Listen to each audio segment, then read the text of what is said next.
Hello बच्चों, इस video में हम पढ़ेंगे क्लास नंबर 8 का chapter number 1 the best Christmas present in the world. तो इसको शुरू करते हैं। तो सबसे पहले हम देखते हैं कि इसको पढ़ने से पहले कुछ बातें हैं वो हम एक बार इन्हें देख लेते हैं ये क्या बोल रहे हैं। देयर आर सम डेट्स और periods of time in the history of the world that are so significant that everyone knows and remembers them। कुछ डेट्स ऐसी होती हैं, कुछ पीरियड्स ऐसे होते हैं जो विश्व की इतिहास में, वर्ल्ड हिस्ट्री में बहुत इंपॉर्टेंट होते हैं, बहुत सिग्निफिकेंट होते हैं, नॉर्मली जिनके बारे में सब लोग जानते हैं। तो ये जो स्टोरी है, the story you will read mentions one such date and event. और हम जो अभी इसमें स्टोरी पढ़ेंगे वो उसी एक इवेंट के बारे में हमको बताएगी। A war between the British and the Germans in 1914। जो ब्रिटिश में और जर्मन्स में जो युद्ध हुआ था 1914 में, 1914 में, ये जो कहानी है ये उस समय की कहानी है। और बच्चों ऐसा समझा जाता है कि जो वर्ल्ड वॉर 1 की जो शुरुआत थी वो शुरुआत इन दोनों देशों के जो बीच में युद्ध हुआ था तभी से ही वर्ल्ड वॉर 1 की शुरुआत हुई थी। और नीचे कुछ डेट्स दी गई हैं यहाँ पर। Do you know which events the dates below refer to. और इनका जो आंसर दिया गया बच्चे वो पेज नंबर 23 में दिया गया है। तो अब हम ये स्टोरी है इसको शुरू करते हैं। आई spotted it in a junk shop in Bridport. Bridport की एक जंक शॉप में, जंक शॉप मतलब एक कबाड़ी की दुकान जो होती है, ये मुझे वहां दिखा। ए रोल टॉप डेस्क, एक डेस्क मुझे दिखा ब्रिडपोर्ट की जंक शॉप में। The man said it was early 19th century. वहां जो आदमी था उसने बताया था कि ये जो 19th सेंचुरी की शुरुआत थी ये तब का बना हुआ है। एंड ओक, और ये जो बना हुआ है ये ओक की लकड़ी से बना हुआ है। I had wanted one but they were far too expensive. मुझे भी एक चाहिए था, I had wanted one but they were far too expensive. लेकिन ये जो चीजें होती हैं ये बड़ी महंगी होती हैं। This one was in a bad condition. ये जो था इसकी हालत कुछ सही नहीं थी, बहुत ही बुरी हालत में था। The role top in several pieces. और जो रोल टॉप था वो एक ही पीस में नहीं था, वो टूटा हुआ था। One leg clumsily mended. एक जो टांग थी उसकी डेस्क की तो टूटी हुई थी और वो बस जोड़ रखी थी किस तरीके से। Scotch marks all down one side. और एक तरफ जो थे बहुत सारे स्कॉच मार्क्स थे। जैसे लकड़ी जल जाती है ना तो जलने के मार्क्स होते हैं, एक साइड में वो सारे मार्क्स थे। I was going for very little money. और जो डेस्क थी ये बहुत सस्ते में मिल रही थी। I thought I could restore it. मैंने सोचा कि मैं इसे सही कर लूंगा। It would be a risk, a challenge, but I had to have it. वो एक रिस्क था, खतरा था, हो सकता है कि वो सही ना हो, और एक चैलेंज भी था कि मुझे उसको किस तरीके से सही करना है। But I had to have it, लेकिन वो मुझे चाहिए ही थी। I paid the man and brought it back to my work room at the back of the garage.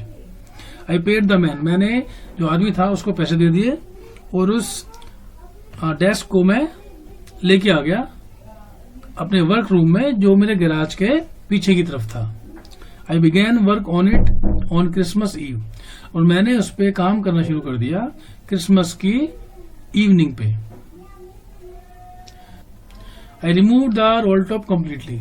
मैंने रोल टॉप जो टॉप था उसको पूरे तरीके से वहां से निकाल दिया। And pulled out the drawer. और जो ड्रॉअर्स थी उसके अंदर जितनी उसमें ड्रॉअर थी वो सारी मैंने निकाल दी। Veneer had lifted almost everywhere. It looked like water damage to me. Both fire and water had clearly taken their toll on this desk. The last drawer was stuck fast. आग और पानी ने ही, दोनों ने ही उसको पूरा नुकसान पहुंचा रखा था, मतलब उस वजह से वो डैमेज हो चुकी थी desk. The last drawer was stuck fast. और जो लास्ट की जो ड्रॉअर थी वो बहुत बुरे तरीके से टाइटली बड़ी फंसी हुई थी, वो खुल नहीं पा रही थी। I tried all I could to ease it out gently, मैंने पूरी कोशिश की कि मैं उसको आराम से बाहर निकाल सकूं। In the end I use to brute force, लेकिन जब वो नहीं निकली प्यार से तो मैंने उस पर ज्यादा फोर्स लगाया। I struck it sharply with the side of my fist and the drawer flew open to reveal a shallow space underneath।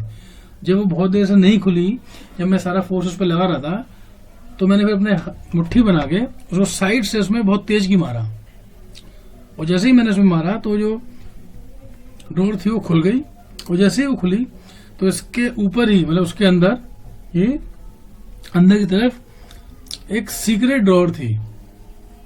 There was something in there, उसमें कुछ रखा हुआ था। आई रीच्ड इन, मैंने अंदर गया, मतलब मैंने अपना हाथ अंदर डाला, and took out A small black tin box, और उसमें एक छोटा सा टिन का बना हुआ काला बॉक्स रखा हुआ था, वो मैंने निकाल लिया। Cello taped to the top of it was a piece of lined note paper. Cello tape क्या होती है, जो ट्रांसपेरेंट टेप होती है ना, वो होती है सेलो टेप। तो sellotape to the top of it was a piece of lined note paper, उसके ऊपर टॉप के ऊपर एक लाइंड नोट पेपर रखा हुआ था जो सेलो टेप से चिपका हुआ था। And return on it in shaky hand writing, उस पर लिखा हुआ था, जो शेकी हैंड राइटिंग मतलब जैसे जब कोई लिखता है तो उसके हाथ अगर हिलते हैं, तो उस हैंड राइटिंग में वो लिखा हुआ था, जिम्स लास्ट लेटर रिसीव्ड जनवरी 25, 1915। मतलब जिम का वो लास्ट लेटर है, और जो मिला 25 जनवरी 1915 को। To be buried with me when the time comes, वो इसको मेरे साथ ही दफनाना जब समय आएगा। समय आएगा मतलब जब उनकी मृत्यु होगी, तो ये जो बॉक्स था उनके साथ ही दफनाया जाए। I knew as I did it that it was wrong of me to open the box. मुझे पता था कि उस बॉक्स को खोलना एक गलत काम है, ऐसे कभी किसी का जो पर्सनल चीजें होती हैं वो इस तरीके से कभी नहीं देखनी चाहिए। But curiosity got the better of my scruples, it usually does.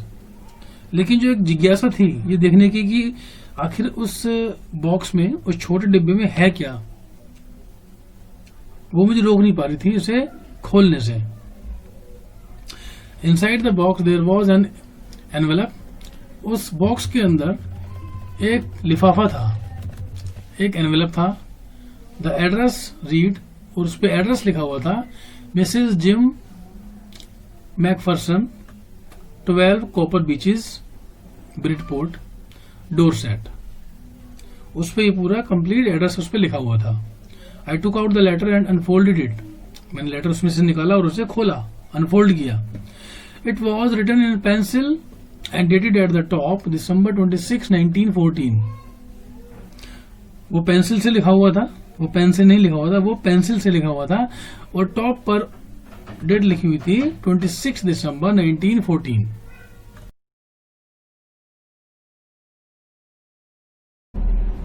अगर ये वीडियो आपको अच्छी लगी है तो इसे लाइक करें, शेयर करें, कमेंट करें, और चैनल को सब्सक्राइब करें अगर आपने अभी तक नहीं किया है, और इस बेल बटन को दबाना ना भूलें फॉर ऑल नोटिफिकेशन, ताकि मेरे वीडियोस के नोटिफिकेशन आपको मिल सके और आप वो वीडियो देख सकें। Thank you very much.